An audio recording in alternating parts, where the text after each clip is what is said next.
Alhamdulillahirabbil alamin wal aqibatu lil muttaqin ala umuri dunya waddin. Asyhadu an la ilaha illallah wa asyhadu anna Muhammadar Rasulullah. Amma ba'du, rabbi ishrah li sadri wa yassir li amri wa hlul 'uqdatam min lisani yafqahu qawli. Pertama-tama yang kami hormati Bapak Kepala Sekolah SD Negeri 3 Nisam, dan yang kami hormati Bapak dan Ibu guru yang telah berhadir di tempat yang berbahagia ini, yang sudah bersedia meluangkan waktunya untuk kami dalam melaksanakan program diseminasi dan penerapan budaya positif. Untuk acara lebih ringkasnya, sekarang kita minta kepada kepala sekolah SD Negeri 3 Nisam untuk menyampaikan sepatah dua kata untuk penyambutan acara ini. Kepada Bapak kami silakan dengan segala hormat.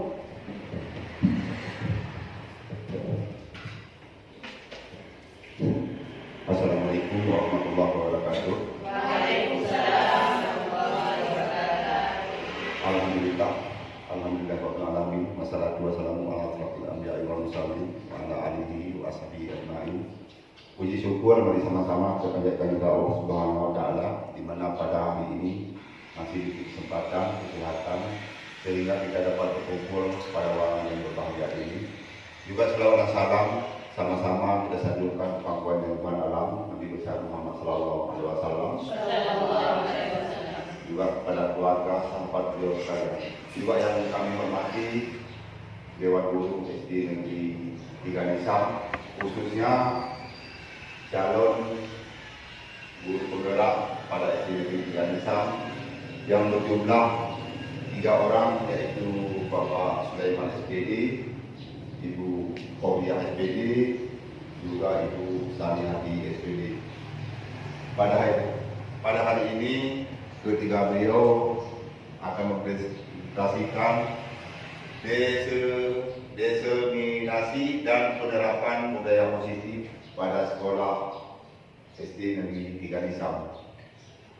Seperti yang telah biasa dilaksanakan, juga lebih diterapkan lagi dengan adanya guru penggerak yang sedang melaksanakan tugasnya pada SD 3 Nisam, mulai dari pagi sampai siang untuk budaya positifnya yang telah diterapkan, umpamanya dari jam 7.45 atau jam 7.30 di SD kita, di SD kami telah biasa dilaksanakan itu jabat tangan pada saat murid datang ke sekolah. Begitu juga pada hari-hari biasanya Senin telah dibudayakan budaya positif untuk disiplin, yaitu anak-anak kita melaksanakan upacara bendera. Di sini anak kita telah terbiasa datang tepat waktu dan melaksanakan upacara yang dilaksanakan secara bergiliran, kelas 6, kelas 4,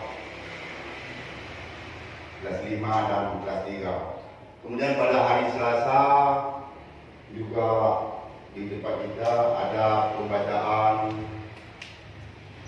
Asmaul Husna, itu pun dilaksanakan setiap pagi mulai jam sebelum jam mata pelajaran, selesainya jam 8, dimulainya jam 7.45 atau jam 7.30. Kemudian pada hari Rabu di sekolah kita budaya positifnya dilaksanakan senam pagi, itu pun untuk mendisiplinkan anak yang dilaksanakan setiap 3 hari dalam seminggu. Kemudian pada hari Rabu budaya yang kita laksanakan yaitu Kamis Asmaul Husna kembali, itu dilaksanakan juga setiap hari. Kemudian setiap hari Kamis, kemudian hari Jumat di sekolah kita diadakan baca Yasin. Itu pun anak-anak kita, setiap anak kadang-kadang kita lihat itu nggak butuh Yasin lagi karena sudah bisa dihafal.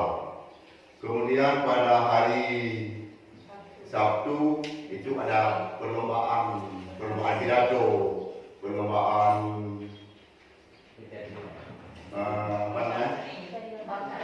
bakat dan seni, upacara pidato, lomba baca ayat pendek, lomba pidato, lomba azan, itu telah kita laksanakan setiap hari Sabtu yang dipandu oleh wali kelas 6 pada Sabtu ini, kelas 5 pada Sabtu berikutnya, kelas 4, kelas 3, kadang-kadang kelas 1 dan 2 juga dilibatkan pada hari-hari tertentu untuk keberanian anak, walaupun pelajarannya, mata materinya disesuaikan dengan anak kelas 1 dan kelas 2. Itu budaya positif yang kita laksanakan pada SD Negeri 3 Nisam yang rutin kita laksanakan. Kemudian budaya yang lain misalnya menjaga kebersihan. Di sekolah kita ada disediakan tong sampah dan si anak pun sudah terbiasa tidak lagi membuang sampah pada tempat-tempat sembarangan. Sampah tersebut dimasukkan ke dalam tong plastik, kantong sampah. Bahkan anak kita sudah memisahkan sampahnya mana organik, jadi tempatnya ada tempat yang kertas, tempat plastik, tempat yang sampah-sampah berair dipisahkan karena telah dibiasakan. Mungkin ini karena dibiasakan dengan dorongan dan sekarang lebih terlaksana dengan adanya guru-guru penggerak. Dan di sekolah kita ada 5 orang guru penggerak, 2 orang yang belum lulus dan 1 orang yang sedang melaksanakan, dan beberapa orang lagi yang sedang mengikuti tes untuk lewat sebagai guru penggerak. Kemudian dalam disiplin lainnya di sekolah kami melaksanakan bukan denda, hukuman atau sanksi yang positif. Misalnya ada anak yang cepat pulang, misalnya itu ada hukumannya hafal Yasin, disuruh baca ayat pendek. Itu hukuman-hukuman yang sering kami terapkan pada anak kami di SD Negeri 3 Nisam. Untuk selanjutnya cuma ini yang dapat saya sampaikan. Terima kasih. Assalamualaikum warahmatullahi wabarakatuh. Waalaikumsalam warahmatullahi wabarakatuh. Terima kasih kami ucapkan kepada Bapak Sekolah yang telah mengarahkan kami dalam persilakan kepada Ibu Suryati untuk memaparkan masalah diskriminasi dan penerapan budaya positif. Kepada Ibu Suryati kami persilakan dengan segala hormat.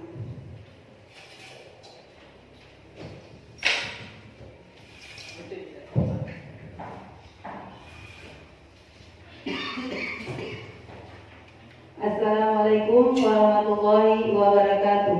Waalaikumsalam warahmatullahi wabarakatuh. Bismillahirrahmanirrahim. Alhamdulillahirabbil alamin. Wassalatu wassalamu ala asrafil anbiya'i wal mursalin wa ala alihi washabbihi ajmain. Amma ba'du. Puji dan syukur marilah sama-sama kita panjatkan kehadirat Allah Subhanahu wa taala yang mana pada hari ini kita dapat berkumpul di tempat yang sederhana ini adalah maksud dan tujuan untuk membahas diskriminasi dan penerapan budaya positif bagi guru calon penggerak Angkatan 9, itu saya sendiri. Kemudian selawat berterima salam mari kita sajikan kebanggaan Nabi besar Muhammad sallallahu alaihi wasallam beserta al dan sahabat beliau sekalian. Yang saya hormati Bapak Kepala SD Negeri 3 Nilam dan yang saya muliakan guru-guru yang ada di SD Negeri 3 Nilam yang telah mendukung saya dalam melaksanakan penerapan budaya positif ini. Baiklah, untuk menghemat waktu saya akan mempresentasikan masalah diskriminasi penerapan budaya positif. Bapak dan Ibu, Bapak mungkin sering mendengar budaya positif. Menurut Bapak Ibu, budaya positif itu apa? Sebelum saya melanjutkan ke budaya positif, terlebih dahulu saya ingin tahu bagi Bapak Ibu, budaya positif itu apa? Ya, Yusuf? Kalau menurut saya yang dimaksud dengan budaya positif adalah kebiasaan sikap atau perilaku yang sering kita lakukan. Iya, bagus. Terima kasih kepada Ibu Suryani. Budaya positif itu adalah kebiasaan yang sering kita lakukan untuk anak terbawa ke kebiasaan yang positif. Seperti contohnya tadi ada kepala sekolah kita sebutkan budaya upacara bendera hari Senin itu juga termasuk budaya positif. Kemudian ada membaca Yasin. Ada juga salam di waktu pagi. Ya, anak-anak salam kepada gurunya. Itu contohnya budaya positif. Ada kan? Ini di sini sebelum kita melanjutkan ke budaya positif, ada tujuan pendidikan. Di sini pendidikan dituntut menurut Ki Hajar Dewantara. Pendidikan adalah menuntun segala kodrat yang ada pada anak-anak agar mereka dapat mencapai keselamatan dan kebahagiaan yang setinggi-tingginya, baik sebagai manusia maupun sebagai anggota masyarakat. Oleh sebab itu, pendidikan itu hanya dapat menuntun dan tumbuh hidupnya kekuatan kodrat yang ada pada si anak, agar anak dapat memperbaiki lakunya, bukan dasarnya, hidup dan tumbuhnya kekuatan kodrat anak. Ini menurut kodrat anak. Anak ada dua kodrat yang dituntun menurut pendidikan Ki Hajar Dewantara. Yang pertama menurut kodrat alam, yang kedua menurut kodrat zaman. Kalau kodrat alam ini menurut lingkungan anak di sekitarnya, sedangkan kodrat zaman itu perkembangan anak. Seperti sekarang perkembangan anak adalah dengan teknologi, itu termasuk perkembangan kodrat zaman. Ini budaya positif yang telah kita sebutkan tadi. Budaya positif, budaya positif ya di sekolah yaitu nilai ya, seperti Ibu Suryani tadi sebutkan ya, nilai.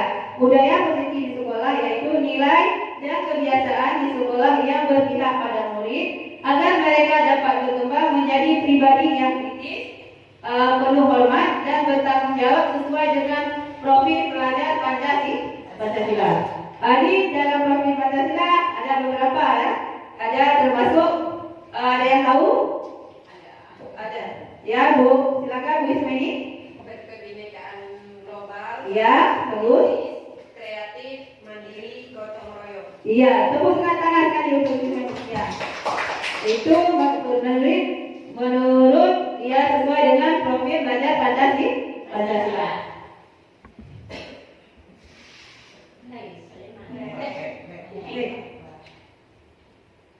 Ini ada konsep utama budaya positif. Yang pertama konsep budaya positif yang pertama adalah perubahan paradigma belajar.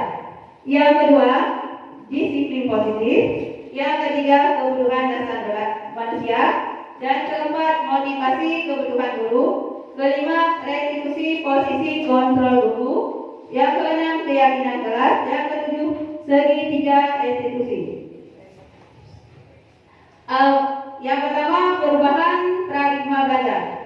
Dalam membangun budaya positif, sekolah dapat menyediakan lingkungan yang positif, aman, dan nyaman. Siswa mampu berpikir, bertindak, dan menciptakan dengan merdeka, mandiri, dan bertanggung jawab. Dan selanjutnya yang kedua, disiplin sangat berkaitan dengan kontrol guru terhadap siswa. Ini ada Anda dan teman Anda akan melakukan kegiatan. Coba buka coba Anda bayangkan bahwa Anda menyimpan sesuatu yang sangat berharga di dalam kepal tangan Anda. Anda perlu menjaga benda tersebut sekuat lengan Anda karena begitu pentingnya kehidupan Anda. Tugas B, rekan Anda adalah mencoba dengan segala cara untuk membuka kepala tangan Anda. Si B boleh membujuk, menghati, memarahi, menggoda, meneliti, bahkan menawar Anda uang agar Anda bersedia membuka kepala tangan Anda. Dua, disiplin positif. Ini disiplin positif. Apa makna disiplin positif? Apa itu disiplin positif? Disiplin ini yang pertama berasal dari bahasa Latin yang disiplin yang artinya belajar. Yang kedua, makna asal dari kata ini berkonotasi dengan disiplin diri dari murid-murid. Yang ketiga, disiplin diri membuat orang menggali potensi menuju sebuah tujuan apa yang dihargai. Yang selanjutnya, namun dalam budaya kita, makna disiplin telah berubah menjadi sesuatu yang dilakukan seseorang pada orang lain untuk mendapatkan kepatuhan. Kecenderungan umum adalah menghubungkan kata disiplin dengan ketidaknyamanan, bukan apa yang kita hargai atau pencapaian suatu tujuan mulia.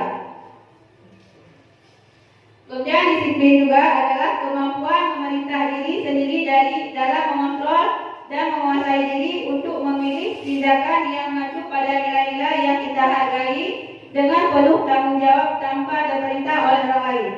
Nilai-nilai yang kita hargai adalah nilai kebijakan, itu sifat positif manusia yang merupakan tujuan mulia yang ingin dicapai setiap individu, yaitu nilai-nilai dalam profil belajar Pancasila.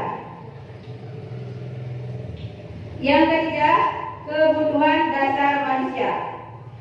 Seluruh tindakan manusia memiliki tujuan tertentu. Semua yang kita lakukan adalah usaha terbaik kita untuk mendapatkan apa yang kita inginkan. Ketika kita mendapatkan apa yang kita inginkan, sebetulnya saat itu kita sedang memenuhi satu atau lebih dari satu kebutuhan dasar, yaitu kebutuhan untuk bertahan hidup, survival, kasih sayang dan rasa diterima, atau love and belonging, kebebasan, freedom, kesenangan, fun, dan kemasan power. Ketika seorang murid melakukan suatu perbuatan yang bertentangan dengan nilai-nilai kebijakan atau melanggar peraturan, hal itu sebenarnya dikarenakan mereka gagal memenuhi kebutuhan dasar mereka. Itu tentang ketiga kebutuhan dasar Bapak Ibu. Bapak Ibu masih semangat? Semangat. Kita kalau saya bilang SD 3 Nisa luar biasa ya? Yes. SD 3 Nisa luar biasa.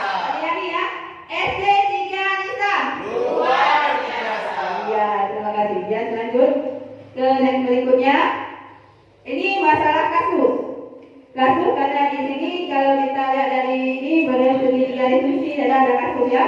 Di sini ada kasus Ibu Ria, guru kelas 6 SD Bermain, sedang bingung menghadapi ulah salah satu murid di kelas bernama Agus.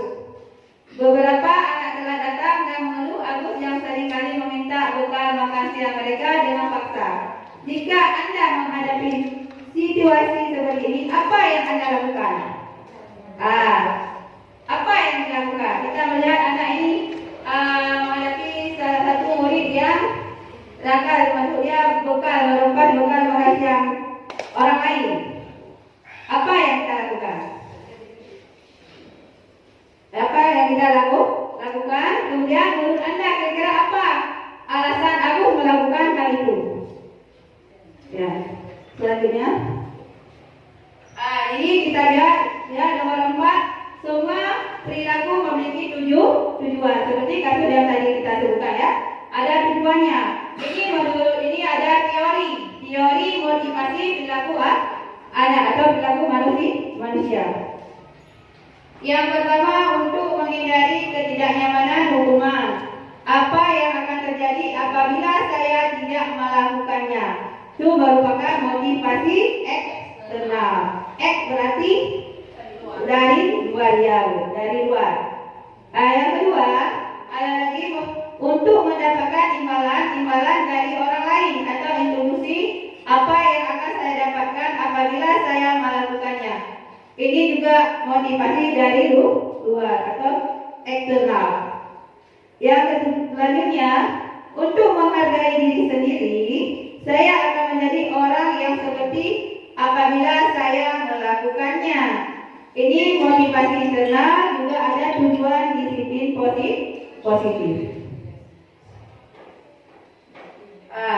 Di dalam konteks penerapan disiplin positif, Ibu Ria sebaiknya mencari tahu alasan Agus melakukan tindakan agar mengetahui kebutuhan mana yang berusaha dipenuhi oleh Agus. Yang pertama, yang harus dipenuhi oleh Agus, yang pertama, Agus lapar dan orang tuanya tidak membawakannya bekal makan siang. Karena dia bersikap tadi, karena dia merasa lapar. Orang tuanya tidak menyediakan bekal makan siang. Yang kedua, teman Agus jadi perhatian. Teman Agus jadi perhatikan Agus. Yang ketiga, dia merasa hebat. Kenapa merasa hebat? Karena temannya jadi takut dan menuruti keinginannya. Yang keempat, Agus merasa bosan dengan bekal yang dibawakan orang tuanya karena bekal yang selalu sama. Yang kelima, Agus hanya iseng dan dia menikmati ekspresi wajah teman yang kesel ya. Termasuk di dalam kebutuhan si Agus. Jadi ada lagi, IPA kurang menguasai pelajaran matematika sehingga pada saat pelajaran tersebut berlangsung dia lebih banyak berdiam diri atau menggambar di buku pelajarannya. Pada saat guru matematikanya Pak Seno menanyakan pertanyaan, IPA menjadi gugup dan tidak sengaja menjatuhkan tasnya kursi serta tiba-tiba menjadi gagap pada saat berupaya menjawab. Seluruh kelas pun tertawa melihat perilaku IPA yang bicara tergagap-gagap dan terkejut tersebut. Pak Seno saat itu membiarkan teman-teman IPA menertawakan IPA dan malu, malahan meminta IPA untuk maju ke depan dan berdiri di depan kelas, menunjuk hidungnya karena tidak bisa menjawab pertanyaan. Kelas makin gaduh dan anak-anak pun tertawa melihat IPA di depan kelas memegang ujung hidungnya. Di sini ada, apakah Anda setuju dengan tindakan Pak Seno terhadap IPA? Mengapa? Kedua, menurut Anda tindakan Pak Seno terhadap IPA adalah sebuah hukuman atau konsekuensi? Nah, di sini kita akan bahas masalah perbedaan antara konsekuensi dan hukuman. Di sini ada perbedaan yang termasuk konsekuensi ataupun hukuman. Sebelum kita lanjut ke konsekuensi atau hukuman, ada yang tahu apa itu perbedaan antara hukuman dan konsekuensi? Ya, benar hukumnya. Kalau hukuman itu tindakan yang diberikan guru secara tiba-tiba tanpa kesepakatan dari murid terlebih dahulu. Iya. Tapi kalau konsekuensi setelah kita buat kesepakatan, setelah dia melanggar, dia melakukan konsekuensinya sesuai dengan aturan yang kita buat. Iya, bagus. Tepuk tangan untuk Bu Bogia. Iya. Itulah perbedaan antara konsekuensi dengan hukuman. Nah, ini ada contoh-contohnya antara perbedaan antara konsekuensi dengan hukuman. Saya bacakan yang pertama, lari mengelilingi lapangan basket 2 kali karena terlambat hadir ke sekolah. Bapak Ibu, ini termasuk kemana Bapak Ibu? Hukuman. Iya, karena hukuman ini diberikan lari mengelilingi lapangan 2 kali. Hukuman ini bisa juga dikatakan bisa menyakiti siswa. Ya, kalau konsekuensi dia tidak ada menyakiti siswa, perbuatan yang dia lakukan diberi konsekuensi. Yang kedua, membersihkan coretan yang dibuatnya di meja tulis. Ini kemana ini? Hukuman apa? Konsekuensi. Karena perbuatan yang dia buat. Ya, karena perbuatan yang dia buat, dia juga yang menjalani konsekuensinya sendiri. Yang ketiga juga ya, membersihkan tumpahan karena tumpahan air ya di sini. Tumpahan air karena tersenggol pada saat belajar. Konsekuensi. Berarti Bapak Ibu sudah bisa membedakan antara hukuman dengan konsekuensi ya. Dan selanjutnya menjemur di lapangan basket pada pukul 12 siang karena mengobrol dengan teman di waktu belajar ya. Ini hukuman. Bagus. Tepuk tangan sekali. Ya, bagus. Ya. Dan selanjutnya siswa diminta bertelanjang kaki sepanjang hari karena tidak menggunakan sepatu berwarna hitam sesuai dengan peraturan sekolah. Kemana ini Bapak Ibu? Hukuman. Ya, bagus. Yang selanjutnya berdiri di depan kelas sambil mengangkat kaki. Satu, karena tidak bisa menjawab pertanyaan. Hukuman. Semangat Bapak Ibu. Luar biasa semangat Bapak Ibu tadi. SD Negeri 3 Nisam. Ya, karena ini Bapak Ibu maklum ya siang ya.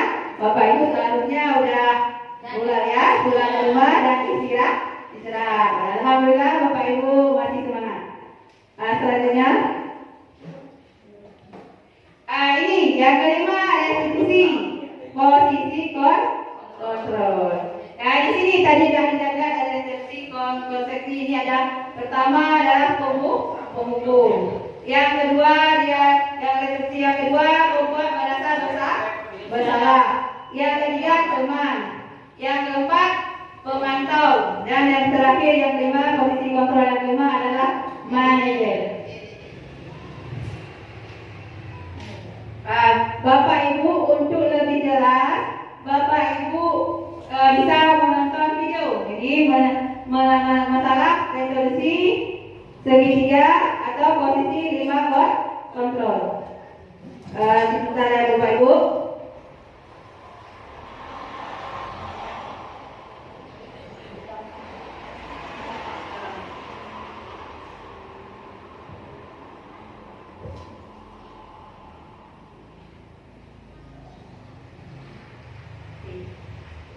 Ini ya videonya Bapak Ibu untuk lebih jelas biar Ibu paham. Oke, dia salah kurang jelas ini diulang lagi.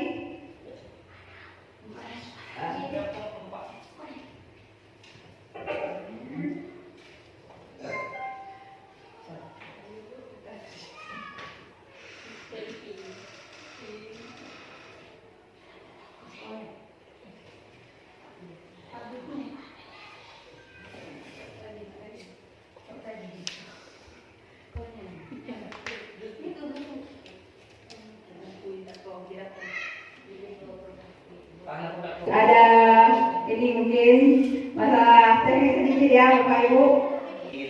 Ada yang sedikit ya, kita sedikit dulu. Ya boleh, kita sedikit ya Bapak Ibu ya, karena di siang ya. Ya. Coba satu jari kanan, satu jari kiri, ku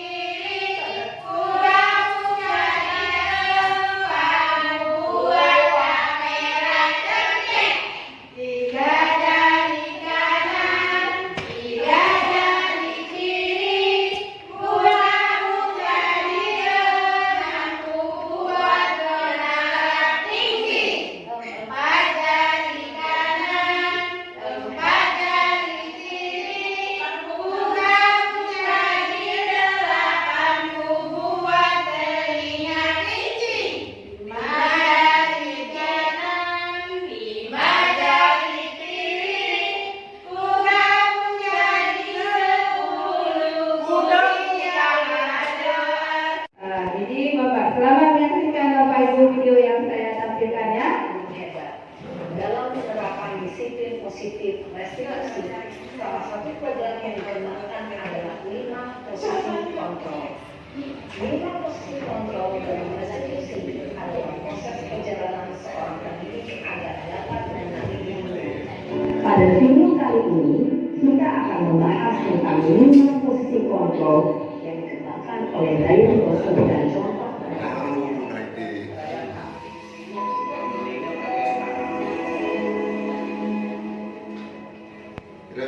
Lima posisi kontrol itu adalah 1. Posisi pendukung, 2. Posisi pembuat merasa bersalah, 3. Posisi teman, 4. Posisi pemantau atau monitor, dan 5. Posisi manajer.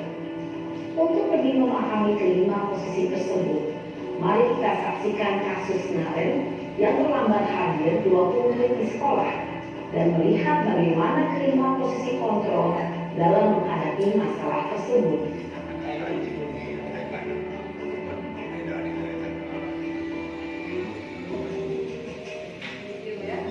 Di video kasus ini terdapat 5 posisi kontrol.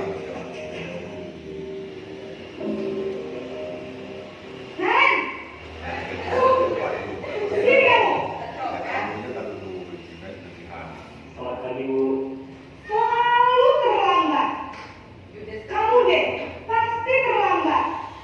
Baik Bu. Baik. Apa? Apa coba? Alasan kamu apa lagi? Kapan sih kamu tidak terlambat? Malas sekali ya kamu jadi anak. Saya Dasar pemalas. Gak kapok-kapok sih kamu. Sudah berapa kali terlambat? Sana, kamu keliling lapangan basket 2 kali.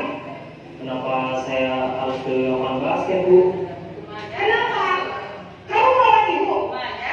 Berani-beraninya jawab. Sudah terlambat, masih berani jawab pula. Sekarang, keliling lapangan basket 5 kali sekalian. Biar kapok. Cepat. Pergi sana ke lapangan basket. Posisi pendukung biasanya berbicara dengan nada tinggi, menghardik, menunjuk-nunjuk, menyakiti, dan menyindir. Hukuman bisa berupa fisik maupun psikis. Ibu dan bapak guru hebat. Dampak yang terjadi pada murid ketika guru berada pada posisi pendukung adalah murid cenderung akan memberontak, bahkan menyimpan dendam.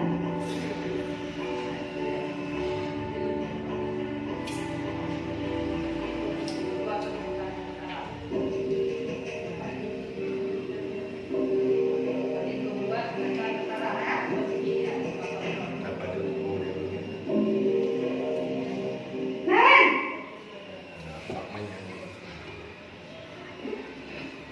Selamat pagi Bu. Naren. Kamu kenapa terlambat lagi, nak? Ya Tuhan, Naren. Kamu senang ya bikin ibu susah ya? Kalau kamu terlambat lagi, nanti ibu yang ditegur bapak kepala sekolah, nak. Disangka ibu tidak bisa membina kamu. Duh, gimana ini? Maaf Bu. Duh, Gusti Naren. Kamu suka ya kalau ibu tegur bapak kepala sekolah? Terus, sekarang ibu harus tulis apa ini di buku absen? Ini kamu sudah sering terlambat loh. Ibu harus apa coba? Maaf Bu. Maaf sekali. Ya sudah, lain kali jangan bikin ibu susah lagi anak ya. Ibu tidak akan kuat lagi kalau kamu begini terus. Bisa jantungan kalau ibu tegur bapak kepala sekolah. Sana cepat kelas. Maaf ya Bu. Maaf sekali. Posisi pembuat rasa bersalah berbicara dengan nada tenang, cenderung lembut. Namun kata-kata yang diutarakan membuat murid merasa menjadi orang yang gagal, memandang buruk dirinya sendiri, merasa tidak berharga, dan tidak sanggup membahagiakan orang lain. Ketika guru mengambil posisi pembuat rasa bersalah, murid akan menganggap dirinya yang salah dan ia akan menyimpan emosi negatif tersebut di dalam dirinya.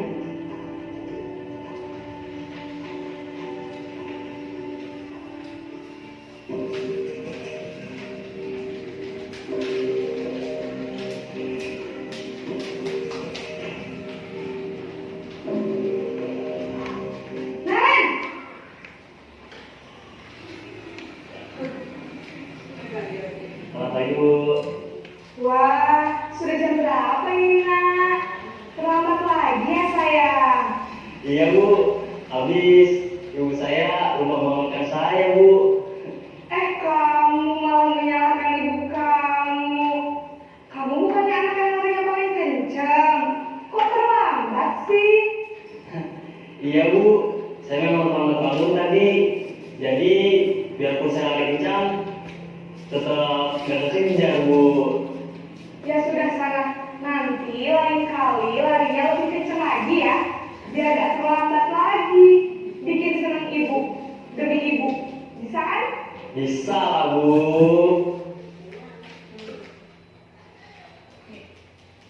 Iya. Ini anak mereka.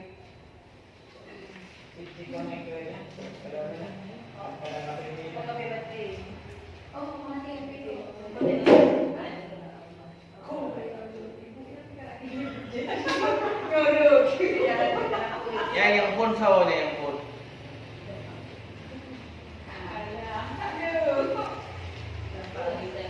Mana aku download mengklaim mana bu?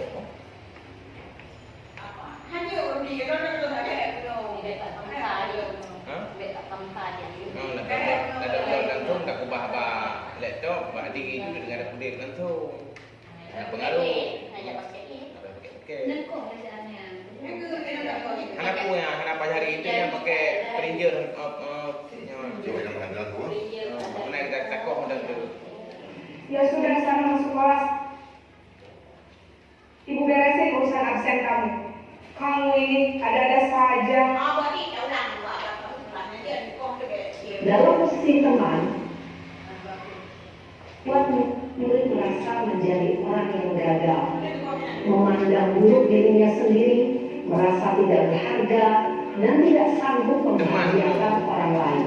Mak teman pun. Ketika guru mengambil posisi pembuat orang salah, murid akan menganggap dirinya yang salah dan ia akan menyimpan emosi negatif tersebut di dalam dirinya.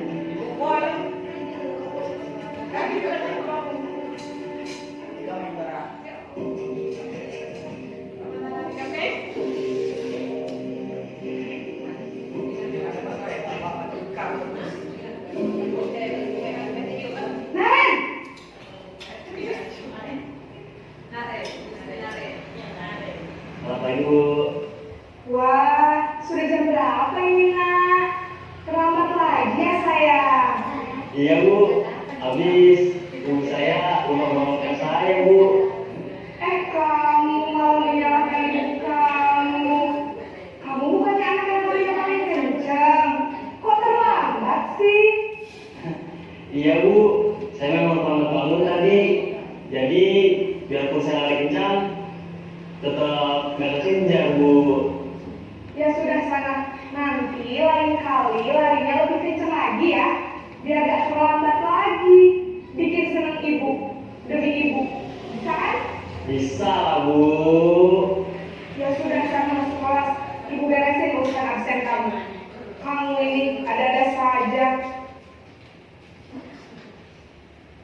Posisi teman, guru berbicara dengan nada suara ramah, akrab, cenderung bersenda gurau untuk menjaga suasana tetap santai. Murid akan merasa senang, aman, dan akrab dengan guru. Identitas yang tercipta adalah identitas sukses atau berhasil. Namun, perlu diingat, karena ini masih dorongan eksternal, maka ada faktor ketergantungan dari murid kepada orang tertentu. Di sini, guru absennya, sehingga di lain waktu, murid bisa berperilaku baik, namun hanya kepada orang-orang tertentu saja.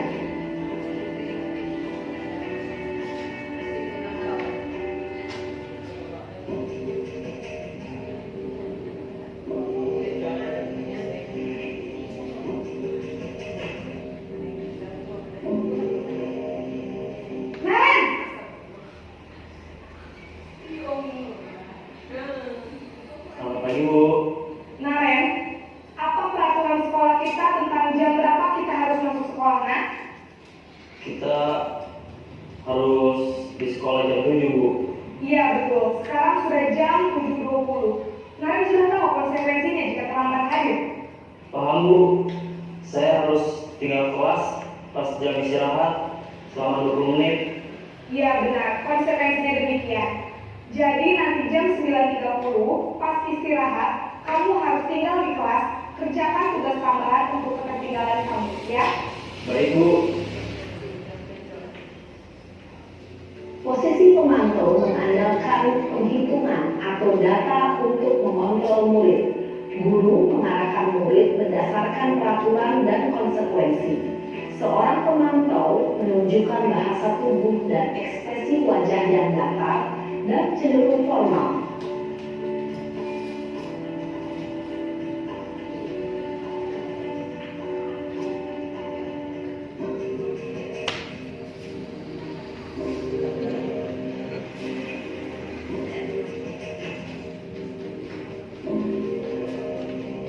Naren!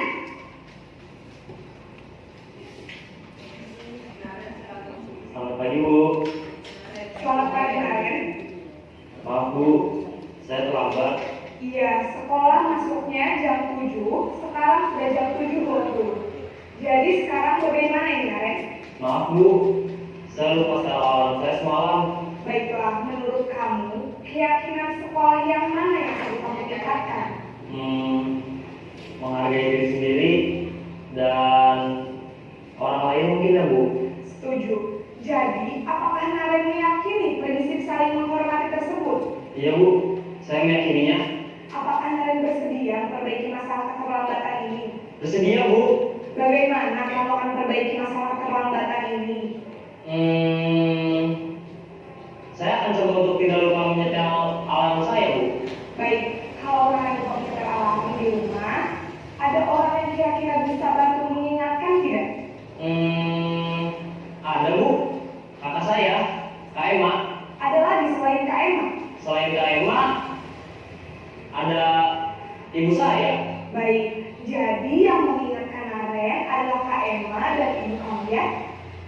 Kira-kira akan mulai setel alarm kapan nih, Naren? Setelah pulang sekolah, akan segera saya lakukan.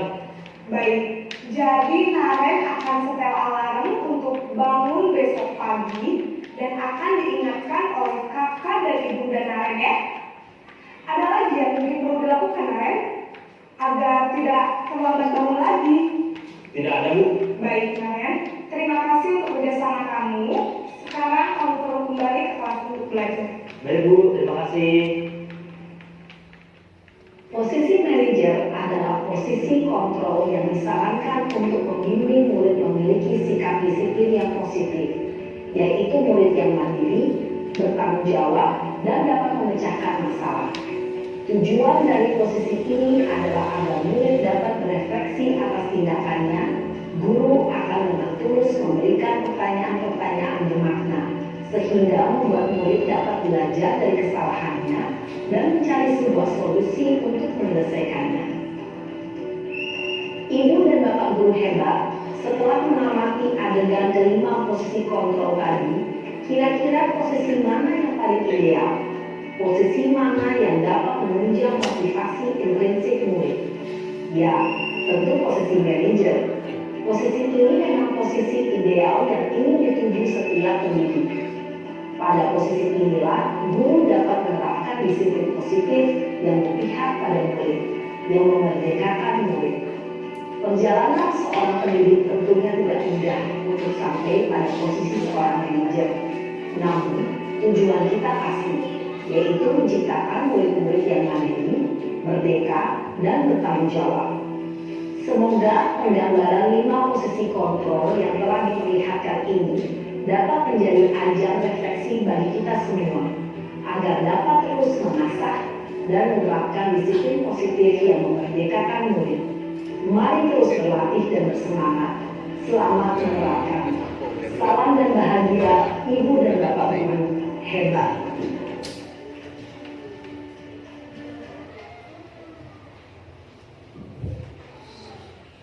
Baik, Bapak Ibu. Bapak Ibu telah menyaksikan video yang saya tampilkan. kita sudah dalam diri adalah masalah posisi kontrol. Menurut Bapak Ibu tadi ada dalam video adalah posisi kontrol yang mana yang baik kita terapkan di sekolah kita. Posisi apa? Manajer, ya posisi manajer. Karena posisi manajer ini baik kita lakukan bahwa anak-anak bisa membangun dan membangun sikap yang yang baik ya untuk budaya positif. Poin. Ini ada kasus juga, kasus 1. Pada hari Senin Pak Arfi tidak masuk sekolah. Pak Arfi merupakan guru matematika. Saat itu Bu Rina menggantikannya. Pak Arfi, Bu Rina baru 1 tahun menjadi guru SMP. Beberapa murid perempuan, Vivi dan Natali, mengetahui hal inilah dan mulai menggunakan kesempatan dan bersikap seenaknya, tertawa dan tidak mengindahkan kehadiran Bu Rina. Bu Rina mencoba menyapa Vivi dan Natali dengan ramah sambil mengingatkan untuk tetap fokus pada tugasnya. Ayolah, tugasnya dikerjakan, nanti ibu ditegur Bapak Kepala Sekolah. Kalau kalian tidak mengerjakan tugas, tolong bantu ibu ya. Namun Vivi dan Natali malah jadi tertawa. Ibu, santai saja Bu. Mereka tetap tidak mau mengerjakan tugas dan malah mengobrol. Ini di sini ada termasuk ini juga terbantu posisi kontrol. Posisi kontrol ada manajer. Dan di sini ada yang keenam yaitu keyakinan kelas. Keyakinan kelas adalah nilai-nilai kebijakan atau prinsip-prinsip universal yang disepakati bersama secara universal juga, lepas dari perbedaan agama, suku, negara, dan bahasa. Menurut Jason, suatu keyakinan akan lebih memotivasi seseorang dari dalam intrinsik. Seseorang akan lebih bersemangat untuk menjalankan keyakinan kelas daripada hanya sekedar mengikuti peraturan saja.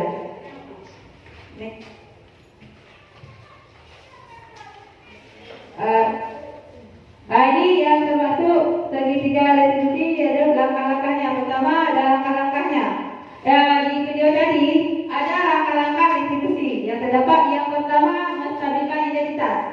Menstabilkan identitas adalah pada kasus anak Hardi. Yang kedua fasilitas tindakan yang salah. Dia merasa bersalah. Di sini ada tadi kan? Yang ketiga menanyakan keyakinan kelas. Ditanyakan keyakinan apa yang dia langgar. Ada terdapat di video tadi. Seterusnya, inilah hasil dari kitab saya paparkan. Saya ambil kesimpulan tentang segitiga restitusi dan posisi kontrol. Kita tentu punya alasan. Kamu tentu punya alasan mengapa melakukan hal tersebut. Adakah cara yang lebih efektif untuk mendapatkan apa yang kamu butuhkan? Setiap orang pasti pernah melakukan kesalahan. Ini termasuk menstabilkan identitas. Seorang pasti pernah melakukan kesalahan. Itu menstabilkan identitas. Kemudian nilai apa yang telah kita sepakati menuju keyakinan kelas. Kemudian kamu ingin menjadi orang seperti apa? Kamu bahkan satu-satunya yang pernah melakukan hal ini. Ini dalam segitiga restitusi. Nah, dari hasil paparan saat tadi ini tentang budaya positif dan 5 posisi kontrol bagi kita, bagi seorang guru yang mandiri dan guru yang bisa menjalani tugasnya dengan baik. Demikianlah hasil paparan saya tentang diseminasi penyebaran budaya positif. Lebih dan kurang saya mohon Pak Radok yang Hanamira, Pak Kelerang yang Anda maju, Pak Tutul Masalah yang Anda bawa idenya baru. Akhir kata, wassalamualaikum warahmatullahi wabarakatuh. Selanjutnya saya serahkan kepada moderator.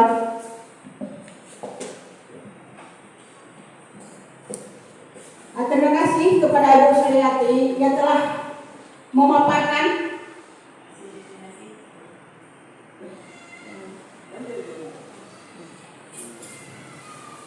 kasih kepada Ibu Suliati yang telah memaparkan destinasi dan penerapan budaya positif di SD 3 Nisam.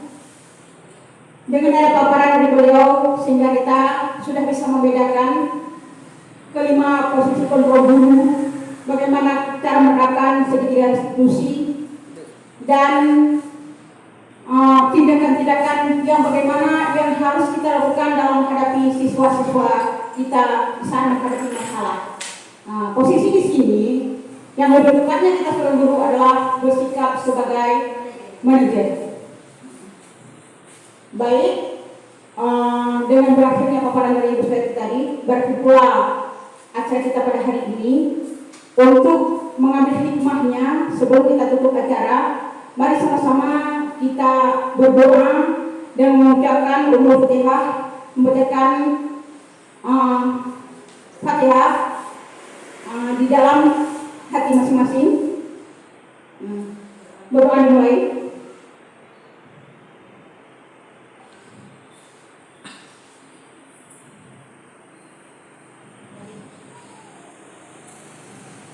Berdoa selesai.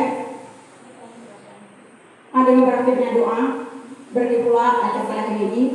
Saya sebagai moderator mengucapkan banyak terima kasih. Lebih dan kurang saya minta maaf.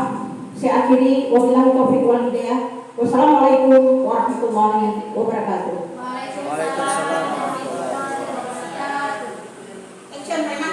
Kita hari ini membuat kesepakatan kelas. Ibu bagikan atau keyakinan kelas. Jadi ibu bagikan kertas ini, nanti kalian tulis ya. Kalian tulis masing-masing apa yang kalian sepakat di dalam kelas. Ya, ini ibu bagikan. Ditulis, ambil pulpen, ditulis ya. Pulpennya ditulis.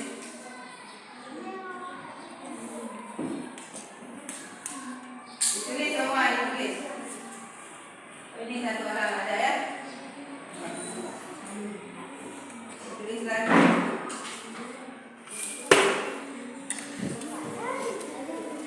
Jadi lemnya nanti dilem, kita tempel di kertas ini ya. Sesudah kalian tulis. Mengerti? Ditulis dulu. Terus, mulai tulis. Apa yang kalian sepakat? Ditulis. Iya. Jangan lupa sepakat. Ditulis. Ini lemnya ditempel. Siapa yang sudah tulis sepakatannya? Ini lemnya. Nah, kalau ditempel di kertas ini. Nah, ya tempel dulu. Ya. Sudah semua? Sudah.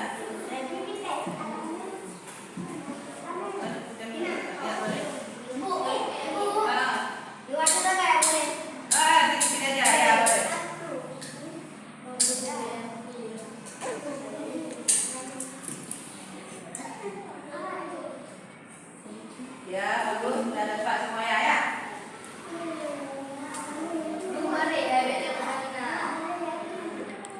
Ya.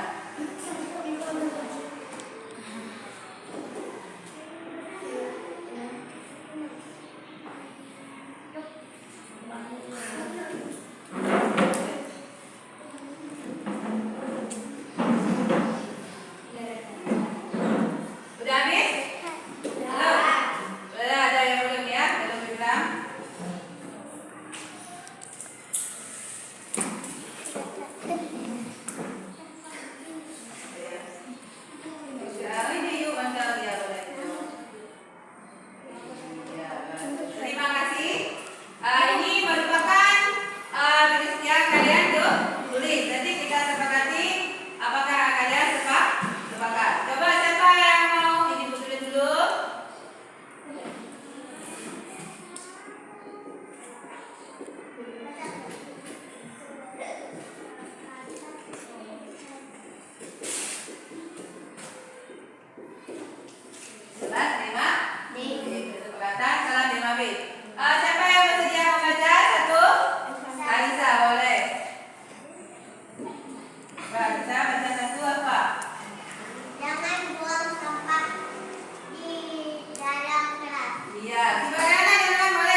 keyakinan kelas apa?